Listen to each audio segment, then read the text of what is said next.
세계적인 정신의학자다라고 불리는 엘리자베스 퀴블러 로스라는 이런 여인이 있습니다. 이분은 뛰어난 강연가이고 또 그의 책도 매우 유명합니다. 그 책을 가지고 많은 사람들에게 강연을 하고 또 많은 사람들의 인생에 대한 그런 이야기를 하는 분입니다. 이분이 뉴욕에서 강연을 할 때였습니다. 약 1,500명 가량의 청중 앞에서 강연을 할 때에 그녀의 책, 지금 사진에 보는 저 노란색 표지가 원서고요. 이 한국어로도 번역이 되어 있는데 그 책의 제목이 인생 수업이라는 책입니다. 그 인생 수업이라는 이 책에 대해서 뉴욕에서 1,500명 앞에서 강연을 했습니다. 강연을 하고 마치고 나오는데 그 강연을 들었던 사람이 엘리자베스 퀴블러 로스에게 사인을 받으려고 자기가 이분이 쓴 책이니까 그 책에 사인을 받으려고 책을 들고 줄을 쫙 서 있는 겁니다. 그래서 엘리자베스가 사인을 해주고 그 책에 대해서 이게 저자가 사인을 해줘야 하는데 이제 비행기 시간이 촉박해서 빨리 공항으로 떠나야 하는 상황인 겁니다. 그래서 줄 서 있는 모든 사람들에게 사인을 해주지 못하고 그렇게 이제 할 수 있는 만큼만 하고 시간이 딱 되니까 이제 빨리 공항으로 이동할 수밖에 없었습니다. 공항으로 가서 급하게 발권 이제 예매되어 있는 표를 가지고 공항에 통과하고 검색대 짐 검사를 하고 이제 공항 수속을 다 밟고 공항 게이트 앞에까지 갔습니다. 가서 이제 비행기가 탑승 이제 보딩이 될 때까지 기다리면서 잠시 그 보딩 그 게이트 앞에 화장실이 있어가지고 볼일을 보려고 화장실로 딱 들어갔습니다. 문을 열고 이제 여성이니까 볼일을 보고 앉았겠죠. 앉았는데 이 화장실 보면은 밑에 좀 공간이 비어 있지 않습니까? 그 공간 밑으로 손이 하나 쑥 들어오는 겁니다. 볼일을 보고 있는데 손이 쓱 들어오는데 뭐냐면은 바로 저 인생 수업이라는 책하고 볼펜 한 자루를 떡 내밀면서 밖에서 문 밖에서 나는 소리가 선생님 사인 좀요. 이 말이 들리는 겁니다. 너무 당황스럽고 민망한 겁니다. 이 볼일 보고 있는데 이 손이 쓱 들어오더니만 하여튼 조금 불편한 상황이었습니다. 그럼에도 마저 볼일을 보시고 사인을 해가지고 도대체 어떤 인간이 이렇게 하는가 싶어가지고 문을 열고 나와서 책을 전달해 주려고 문을 열고 나왔습니다. 책을 전달하려고 보니까 이 밖에 이 점잖게 생긴 수녀 한 분이 수녀복을 입고 너무 이렇게 맑은 미소를 지으며 사모하며 기다리며 서 있더라는 겁니다. 서 있으면서 이제 사인한 책을 건네주면서 말을 합니다. 아니 수녀님 도대체 어떻게 된 일이길래 이렇게 볼일 보는데 사인을 해달라고 합니까? 조금 이렇게 물었습니다. 물으니까 그 수녀가 밝게 웃으면서 하는 말이 뭐냐? 선생님 하나님의 은총입니다. 이렇게 말을 하더라는 겁니다. 엘리자베스는 너무 당황하고 황당한 겁니다. 지금 왜 그 볼일 보는데 손을 내밀어가 사인하게 해달랐냐 이 말을 물었는데 하나님의 은총이다 이렇게 말하니까 조금 황당하기도 하고 이게 무슨 말이냐 싶어서 왜 하나님의 은총입니까? 물었습니다. 그러자 그 수녀가 이렇게 말합니다. 선생님 지금 저는 제가 이 책에 사인 받고 싶어서 선생님께 이렇게 무리하게 이 화장실 밑으로 손을 넣어서 사인해 달라는 게 한 게 아니라 지금 제 친구 한 명이 시한부 판정을 받고 이제 살 날이 얼마 남지 않았습니다. 그런데 그 친구가 선생님의 이 인생 수업이라는 책을 보고 너무 감명을 받고 선생님의 팬이 되었습니다. 그래서 제가 이 친구에게 마지막으로 뭔가 뜻깊은 선물을 해주고 싶은데 뭘 해줄까 고민을 하다가 선생님의 책에 사인을 받아가지고 선물을 해줘야겠다 생각을 했습니다. 그래서 오늘 뉴욕에서 선생님 강연을 들었는데 줄이 너무 길어가지고 저는 뒤에 썼는데 앞에만 조금 해주고 선생님 떠나시길래 제가 사인을 못 받았습니다. 그런데 마침 선생님이 저하고 같은 공항에 오셨고 같은 비행기를 타게 되었고 그 비행기를 타는 앞에 같은 화장실을 오게 되었습니다. 이것은 하나님의 은총입니다. 그렇게 말을 하더라라는 겁니다. 그래서 이제 엘리자베스가 그 상황과 사연을 들으니까 조금 불편했던 자기의 마음이 좀 풀렸습니다. 그리고 민망하게도 그런 상황에서 죽어가는 친구를 위하여서 부끄러운 것, 화장실 볼일 보고 손 내미는 거 쉬운 일 아니지 않습니까? 그럼에도 부끄러움을 무릅쓰고 이렇게 할 수 있는 그 친구의 모습, 그 수녀의 모습, 이게 진정한 사랑이 아닌가, 그 친구를 죽어가는 친구를 사랑하는 모습이 아닌가, 그렇게 생각했다라는 겁니다. 그래서 그 일이 있고 나서 그 일에 대해서 엘리자베스가 글을 쓰면서 이렇게 고백했다고 합니다. 진정 그리스도인이라면 저 수녀처럼 자기 자신의 자존심이나 자기 자신의 유익보다는 다른 사람을 100% 먼저 생각하는 것이다. 그것이 진짜 그리스도인이다. 그렇게 말하고 있습니다. 오늘 내가 참 그리스도인이고 예수 그리스도의 사랑을 닮은 사람이라면 나의 유익, 나의 만족, 내 이익을 추구하는 삶이 아니라 다른 사람의 유익과 다른 사람의 잘됨을 생각하고 정말 그 사람을 사랑한다면 그 사람의 유익을 위하여 노력하는 것이 참 사랑이 아닌가, 그것을 말해주고 있다라는 것입니다. 우리가 오늘 계속해서 보고 있는 사랑장 강해의 배경이 되는 고린도 교회는 그런 배려와 이해, 남이 잘되기 위한 그런 사랑의 모습이 없었다라는 겁니다. 오로지 내 것, 내 이익, 내 만족, 내가 잘되는 것에 혈안이 되어 있어가지고 그것을 위하여 분쟁하고 싸우고 다투고 문제가 있었다라는 겁니다. 고린도 교회가 그렇게 부족한 교회가 아니었습니다. 바울이 고린도 교회를 칭찬할 때는 너희들에게 능력도 있다, 은사도 있다, 재정적으로도 풍족하다, 넘쳐난다, 모든 좋은 것을 다 가졌다. 그러나 너희들에게는 사랑이 없다. 특별히 오늘은 어떤 사랑을 말하냐? 남의 유익을 구하는 사랑이 없다. 오직 네 거, 내 거. 자기 것만 최고다. 그렇게 주장하는 모습이 고린도 교회 성도들의 모습이었다라는 겁니다. 자, 어떤 모습이 있었냐면 성경을 한번 찾아보겠습니다. 고린도전서 11장 17절입니다. 우리 앞쪽으로 조금 넘기셔서 고린도전서 11장 17절입니다.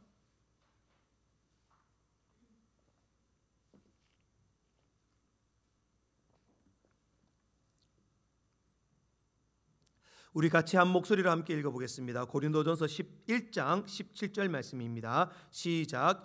내가 명하는 이 일에 너희를 칭찬하지 아니하나니 이는 너희의 모임이 유익이 못되고 도리어 해로움이라. 바울이 고린도 교회의 그 어떤 무리, 공동체의 무리가 나는 너희들을 칭찬하지 않는다, 너희 모임이 유익이 못되고 도리어 해롭다, 좋지 않다라는 겁니다. 교회가 유익이 안 되고 해롭다면 교회로서의 자격이 없는 겁니다. 자, 그렇게 교회가 해롭고 유익이 되지 못하는 이유가 뭐냐? 11장 21절과 22절 봅시다. 21절 그 밑입니다. 21절과 22절을 보겠습니다. 왜 그렇게 바울이 말했느냐? 21절과 22절을 같이 함께 읽어보겠습니다. 시작. 이는 먹을 때에 각각 자기의 만찬을 먼저 갖다 먹으므로 어떤 사람은 시장하고 어떤 사람은 취함이라. 너희가 먹고 마실 집이 없느냐? 너희가 하나님의 교회를 업신여기고 빈궁한 자들을 부끄럽게 하느냐? 내가 너희에게 무슨 말을 하랴? 너희를 칭찬하랴? 이것으로 칭찬하지 않노라.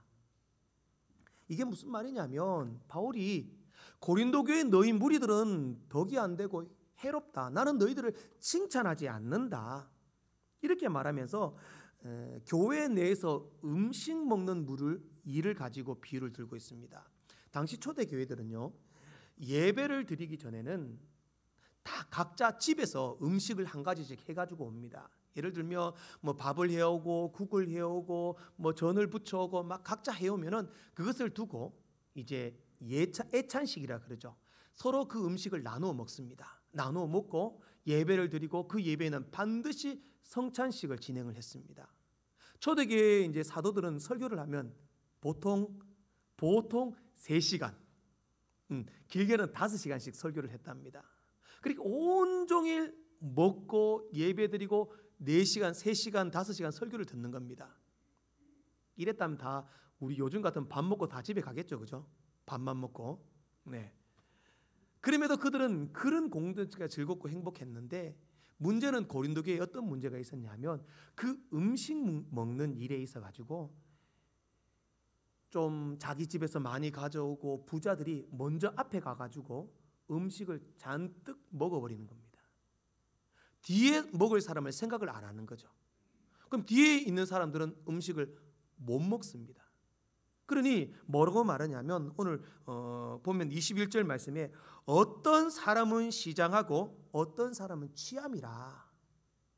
어떤 사람은 못 먹어서 배부르고 어떤 사람은 너무 많이 먹어 취한다는 거예요. 넘쳐난다는 거죠. 배부르다는 거죠. 무슨 말입니까? 결국은 다른 사람을 전혀 생각하지 않고 자기만 생각하는 겁니다. 나만 배부르면 돼. 나만 잘 먹으면 돼. 너희가 먹을 것이 없느냐? 살 집이 없느냐? 왜 교회 와서 너희 욕심을 채우려고 하느냐? 그러니 바울이 너희를 칭찬 안 한다. 이렇게 말씀하는 겁니다. 또 고린도 교회를 보면 은사에 대한 이야기를 많이 합니다. 고린도 교회 성도들이 은사에 대한 욕심이 있었습니다. 그러니 자기가 은사 받은 거 있으면은 내 은사가 최고야. 니는 뭐야? 너 은사 받았어? 너 방언 받았어? 너 그 통변 받았어? 너 그 신유의 은사 있어? 막 그렇게 사람들을 무시하고 멸시하는 거죠. 내 믿음이 최고야. 내가 하는 게 최고야. 그렇게 자랑을 했다라는 겁니다. 그리고 또 고린도전서 8장에 보면 우상에게 바쳐진 제물에 대한 그런 이야기가 나옵니다. 당시 고린도 교회는 우상의 신전이 너무 많았습니다. 우상의 신전이 많아가지고 우상의 신전에는 항상 제사를 드립니다. 많은 제물들을 바쳐가지고 제물을 막 짐승을 죽여가지고 피를 흘리게 하고 제사를 막 드렸다는 거죠. 그러니 제물 이단의 그 신전에게 바쳐진 제물들이 제사가 드려지게 되고 그 제물들의 고기들은 다 제단에서 소화를 못 시킵니다. 남는 것은 어디로 오느냐? 남는 건 다시 시장으로 유통이 됩니다. 그러니 고린도 시장에서 파는 모든 고기들은 대부분의 고기들은 우상의 신전에 바쳐졌던 고기들입니다. 자, 그러면 여기서 고린도 교회에서 문제가 생깁니다. 그 시장에서 팔고 있는 우상에게 바쳐졌던 고기를 예수 믿는 사람이 사 먹는 게 맞는가? 사 먹는 게 틀리는가? 이런 분쟁이 교회에서 생겼다는 겁니다. 좀 교회 내에서도 돈이 있고 부자인 사람들은 시장에 있는 그런 고기를 안 사 먹습니다. 왜? 자기 집에 짐승이 있고 자기 집에 그것들을 충분히 소화할 수 있는 부가 있었기 때문입니다. 그러나 일반 평민이나 가난한 사람들은 먹고 살려면 시장에 거 사 먹어야 됩니다. 그러니 부자들이 그 가난한 사람들을 정죄합니다. 너희들 어떻게 우상에게 바쳐진 고기를 사 먹을 수 있어? 그러면서 어떻게 예수 믿는 사람이라고 말할 수 있어? 막 그 사람들을 정죄하고 막 그 사람들을 비난을 하는 겁니다. 결국 바울은 이런 고린도 교회의 모습을 보면서 결국 얘들아, 너희들은 왜 너희 생각만 하느냐? 조금만 남을 배려하고 남의 유익을 위한 사랑을 해준다면 정말 그들이 우리가 얼마나 아름다운 공동체가 될 수 있느냐? 전혀 남 생각을 안 한다는 겁니다. 내 것, 내가 맞고 내가 하는 게 맞고 나는 의롭고 나는 진실되고 너는 잘못되고 너는 틀렸다. 이런 것 때문에 분쟁이 일어나고 문제가 생기고 막 다툼이 생겼다라는 겁니다. 오늘 저는 본문에 나오는 이 사랑장 강의 6번째 시간으로 자기의 유익을 구하지 않는 사랑, 바울이 고린도 교회에 지적한 이 문제들에 대해서 우리는 과연 하나님이 원하시는 나의 유익보다는 남의 유익을 구하는 사랑을 하려면 어떻게 해야 하는가? 오늘 본문 말씀을 통해 몇 가지로 살펴보고 함께 은혜를 나누는 귀한 시간 되기를 소망합니다. 첫 번째로, 자기의 유익을 구하지 않는 사랑은 남의 유익을 먼저 생각하는 사랑이다라는 겁니다. 고린도전서 10장 24절 말씀에 보면은 이렇게 말씀합니다. 누구든지 자기의 유익을 구하지 말고 남의 유익을 구하라. 내 것, 나에게 유익이 되고 나에게 도움이 되고 뭔가 나에게 보탬이 되는 것을 위해 노력하지 말고 남에게 유익이 되는 삶을 살아라. 그것이 사랑이다. 그것이 사랑이다. 그렇게 말씀합니다. 우리는요, 내 손해보기를 싫어합니다. 조금만 내게 손해가 되고 내가 피해가 된다면 정말 싫어합니다. 그러나 사랑은요, 내가 손해보고 내가 피해보더라도 남이 잘 되면 그것을 할 수 있는 게 사랑이다라는 겁니다. 선한 사마리아인의 그 비유, 예화를 잘 알고 계실 것입니다. 예수님께서 사랑에 대한 말씀을 하면서 선한 사마리아인, 그 사람이 진정한 우리의 이웃이다, 그렇게 말씀하신 예화입니다. 보면 한 유대인이 여리고를 내려가다가 강도를 만났습니다. 강도를 만나 거의 죽게 되었습니다. 죽게 된 상황에서 맨 먼저 제사장이 지나가다가 그 강도 만나 죽게 된 사람을 보았습니다. 제사장은 그 사람을 보고 지나쳐 갔습니다. 레위인도 보았습니다. 물론 불쌍히 여겼고 저 사람 참 안 됐다, 안타까운 마음이 있었지만 실제적으로 그 강도 만난 사람을 도와주지는 않았습니다. 그리고 지나쳐 갔습니다. 그러나 사마리아인, 유대인들이 개처럼 취급하고 멸시하고 경멸하는 사마리아인이 보았습니다. 보고 정성껏 그 사람을 치료해 주었고 자기의 돈을 들여서 여관에다 갖다 주고 데려다 주고 나머지 모든 치료비도 내가 될 테니까 여관에서 이 사람을 정성껏 치료해 주어라, 그렇게 치료를 해 줍니다. 여기서 우리는 이 선한 사마리아인이 사랑이 많았기 때문에 그렇게 했다라고 생각을 할 수 있습니다. 그러나 제사장과 레위인이 사랑이 없었다, 그렇게 말할 수도 없습니다. 그들의 형편을 이해해야 합니다. 자, 제사장과 레위인은요, 성전의 일을 하고 하나님의 일을 하는 사람입니다. 그런데 자, 이 유대인이 죽어갑니다. 피를 흘리고 강도를 만났습니다. 이 사람을 치료해 주다가 피를 만지거나 그 죽어가는 사람이 죽어버렸다, 그러면 레위인이나 제사장은 부정한 사람이 됩니다. 피를 만지거나 죽은 사람과 가까이 했기 때문에 유대 율법에 따라 부정한 사람이 됩니다. 그러면 부정한 것을 정결케 하는 정결의식을 해야 되고 하나님께 제사하고 예배하고 성도 사람들에게 율법을 가르치는 일에 제한을 받을 수 있습니다. 문제가 생길 수 있습니다. 그러니 그 사람을 피해서 돌아갈 수밖에 없었다라는 거죠.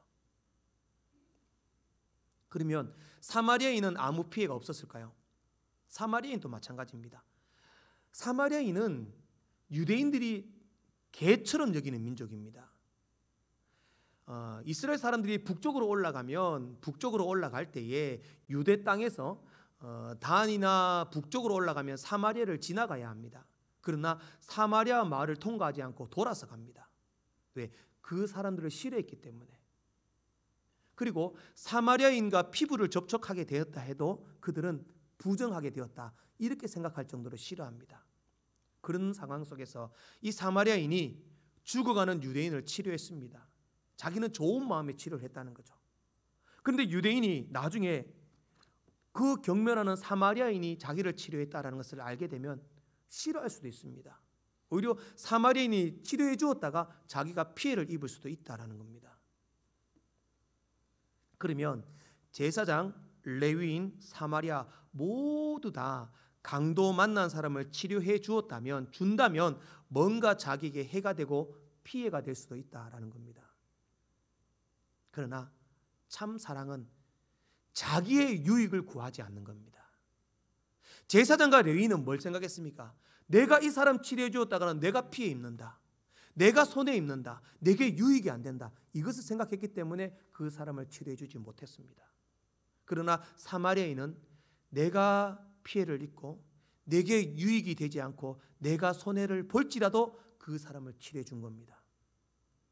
그게 자기의 유익을 구하지 않는 사랑이라고 말할 수 있는 겁니다. 그리스도인은 내 것, 내가 잘 되는 것, 나의 유익만 찾고 추구해서는 안 됩니다. 다른 사람의 유익을 구하는 사랑을 해야 하는 게 그리스도인입니다.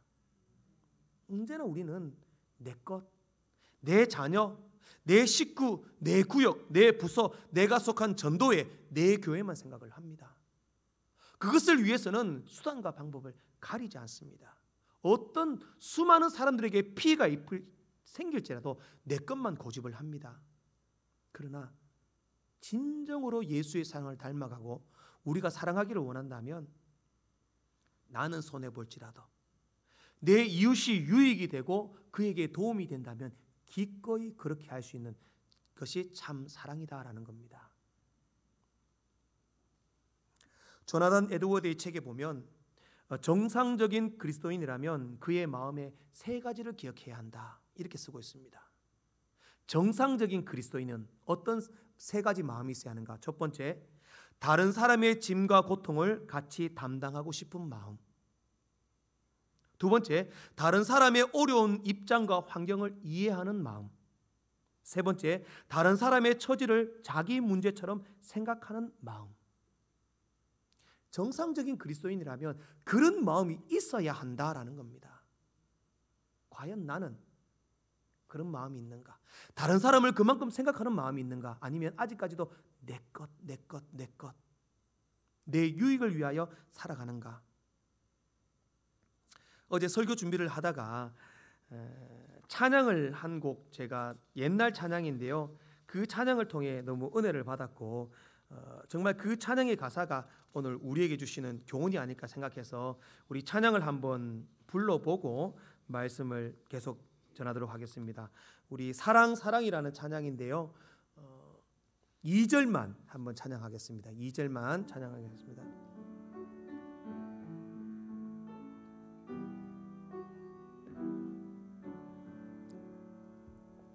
자매의 손을 잡고 도를 해봤나요? 내가 가진 이 사랑이 예수님의 그 사랑인지 시기하지 마세요. 그가 날 앞선데도 남이 잘 되는 것이 나의 참 기쁨이니까. 우리들의 입술로는 언제나 사랑한다고 말은 잘도 하지만 진실로 사랑하나. 내게 유익 없어도 주기만 하는 사랑, 주는 것만으로도 너무너무 기뻐요.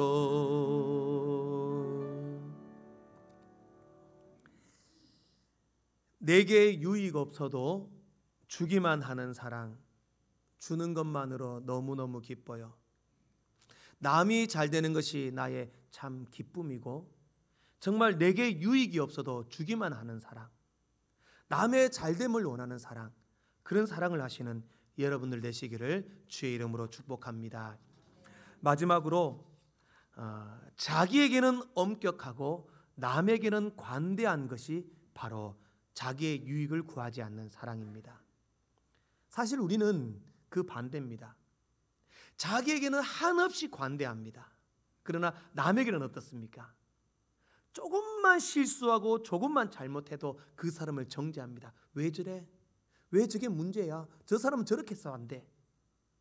내가 똑같은 실수를 해도 내가 똑같은 실수를 하면 어떻게 말하느냐면 그럴 수도 있지 뭐. 내가 좀 바빠서 그렇지. 몸이 안 좋아서 그렇지. 내 형편과 상황이 그래서 그랬지. 그렇게 자기 자신은 그렇게 이해를 합니다. 그러나 남이 똑같은 실수나 똑같은 잘못을 하면 어떻게 저럴 수 있어? 어떻게 저 사람은 저렇게 행동해? 마음껏 정말 신랄하게 비난하고 비판을 합니다. 에릭 프롬이라는 사회학자가 이렇게 말합니다. 우리를 가르쳐 자기 자신을 사랑으로 돌보는 것이 우리의 소명이다. 무슨 말입니까? 이 시대에 사는 모든 사람은 자기를 사랑한다는 겁니다. 자기 안 사랑하는 사람 있습니까? 자기 다 사랑합니다. 그래서 자기 자신에게 너무 관대합니다. 그러나 하나님 주님 뭐라고 말씀하셨습니까? 나를 사랑하듯이 내 이웃을 사랑해라. 그게 우리의 사랑이 되어야 합니다. 우리는 동일한 실수 속에 내가 잘못한 것은 용납하고 관대하게 이해하며 남이 잘못한 것은 비판과 정죄를 한없이 퍼붓습니다. 이것을 요즘 말로 뭐라고 말합니까? 내로남불 많이 들어보셨죠? 내가 하면 로맨스고 남이 하면 불륜이다. 참 이상하게도요. 교회 안에도 이 내로남불의 그런 경우가 많습니다. 자기가 하면 다 옳습니다. 내가 하면 다 맞습니다. 내가 하는 것은 다 도와줘야 합니다. 내가 할 때는 저 사람이 협력 안 해주고 이 사람이 안 도와주고 누가 안 도와주고 목사님이 자기 편에 안 대어주고 비난하고 비판합니다. 그러나 남이 할 때는 협력하지 않습니다.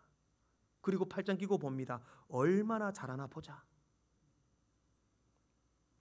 결국 자기 자신에게는 관대하고 자기 자신은 너무나 사랑하면서 우리는 남에게 대한 배려, 남이 잘 되기를 바라고 남에 대한 생각들, 남에 대한 그런 관대한 사랑의 모습은 없다라는 겁니다.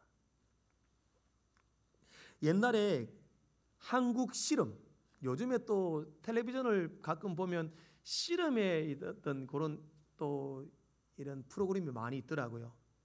씨름하면 첫 번째 생각나는 사람이 우리가 이만기, 강호동 빼고 우리 강호동 전에 이시 3명 있지 않습니까? 이만기, 이봉골, 이준희, 3E. 요 3E가 한국 씨름을 이제 평정하던 시절에 있었습니다. 이제 이분들의 이름을 안다는 것은 이미 이제 어느 정도 연세가 드셨다라고 생각합니다. 그 다음 세대가 이제 뭐 강호동, 뭐 이태현 이런 시대가 있지 않습니까? 그 3E 시대가 있을 때에 항상 이제 승리의 챔피언은 이만기 선수가 늘 승리를 했었습니다. 그죠? 근데 뭐 씨름은 키가 큰 사람이 유리하답니다. 이봉골 장사가 늘 뭐 잘했지만 이만기 장사에 자꾸 졌고 뭐 그 중에서도 또 이준희 이제 장사도 늘 잘했는데 이만기 씨한테 조금 약한 모습을 많이 보였습니다. 물론 이기기도 하고 지기도 했는데 기억나실지 모르겠지만 이만기 장사는 막 승리를 하고 모래판에서 막 천하장사가 되면 모래를 팍 뿌리면서 막 표현을 하고 막 이렇게 화이팅하는 이런 모습, 그런 모습이 막 신문에도 나고 텔레비전에도 나고 막 멋있게 세레머니를 하는 모습을 많이 봤습니다. 그런데 이제 이준희 장사가 라이벌이었던 이만기 장사한테 한번 승리를 하고 이겼답니다. 이겼는데 이만기는 이겼다면 막 뿌리고 화이팅하고 와 뭐 소리를 지르고 이러는데 이준희 장사가 그렇게 세레머니를 안 하고 조용히 씨름판을 내려오더랍니다. 그래서 기자가 라이벌인 이만기 장사한테 승리하고 기쁘지 않으십니까? 이렇게 물었답니다. 그러자 이준희 장사가 하는 말이 뭐냐면 물론 이겼으니까 기쁘지요. 그러나 저는 패자의 아픔을 잘 압니다. 이렇게 말을 했다는 거죠. 뭐 이분이 믿는 사람이고 아니고 저는 그건 잘 모르겠는데 자기가 져보니까 내가 졌는데 이겼다고 막 확 소리 지르고 화이팅하고 하니까 내가 더 부끄럽고 초라하더라. 그런데 맨날 이기던 이만기 장사가 오늘 졌는데 내가 와 막 이렇게 하면 저 사람 얼마나 좀 마음이 아프겠느냐? 그 마음으로 그냥 조용히 내려왔다. 이렇게 말하는 겁니다. 저는 참 이 글을 보면서 우리의 사랑의 모습이 그래야 되지 않겠는가? 조금만 남을 생각하고 조금만 이웃에 대해서 관대한 마음이 있다면, 자, 내가 이렇게 행동함으로 그 사람이 어떤 마음을 가질까? 내가 이렇게 행동함으로 그 사람이 얼마나 상처받을까? 한 번만 생각하게 된다면 우리의 행동과 삶이 조심스러워진다라는 겁니다. 자기의 유익을 구하지 않는 사랑, 그런 사랑은 먼저 나에게는 철저하고 엄격해야 하지만 타인에게는 조금 더 관대하고 유하고 이해하고 배려하고 그 사람을 먼저 생각해 주는 것이 바로 자기의 유익을 구하지 않는 사랑이다라고 생각을 합니다. 그러면 예수 믿는 사람은 그렇게 항상 손해보고 피해 있고 남 잘 되는 것만 잘 돼야 되고 나는 그럼 뭡니까? 나는 늘 불쌍하고 천하고 나는 낮고 나는 손해보고 이렇게 살아야 합니까? 아까도 예를 든 조나단 에드워드의 그 책에 보면 이런 말이 있습니다. 제가 그 책을 한번 그대로 한번 옮겨보겠습니다. 여러분들이 동료 그리스도인들이나 이웃의 유익을 구할 때 결코 하나님은 여러분들을 혼자 있게 버려두지 않으십니다. 비록 자신에게 소홀히 하고 스스로를 부인하는 것처럼 보이고 자신을 방관하고 있는 것 같지만 하나님께서 여러분들을 알아서 돌보실 것입니다. 하나님께서 여러분의 이익과 복락을 보장하실 것입니다. 여러분들이 가지고 있는 것을 다 이웃을 위하여 드려도 그 일로 인하여 결코 손해보는 일이 아닙니다. 하나님께서 100배로 갚으실 것입니다. 나의 유익을 구하지 않고 남의 유익을 구하는 사랑을 하고 나에게는 엄격하지만 타인에게는 관대한 사랑을 한다면 하나님께서 여러분을 돌보십니다. 하나님께서 여러분들에게 100배로 갚아주실 줄 믿으시기 바랍니다. 축복합시다. 옆 사람에게 집사님에게 유익이 되는 사랑을 하겠습니다. 그러면 자, 자기 자신 이제 900만원 100배의 복을 받습니다. 내 것 안 챙겨도 하나님이 남을 위한 사랑을 한다면 우리에게 하나님이 100배의 복을 주실 줄로 믿습니다. 사랑하는 성도 여러분, 남에게 유익이 되는 사랑을 하면 내가 손해보고 내가 피해 입는 게 아닙니다. 오히려 그 사랑을 하면 하나님께서 갚으실 것입니다. 100배로 갚아주실 것입니다. 우리 서부의 공동체가 자기 유익을 구하지 않는 사랑으로 주님이 기뻐하시는 참 사랑으로 우리 모두를 사랑하며 축복하는 아름다운 믿음의 공동체 되기를 주의 이름으로 축복합니다. 기도하겠습니다.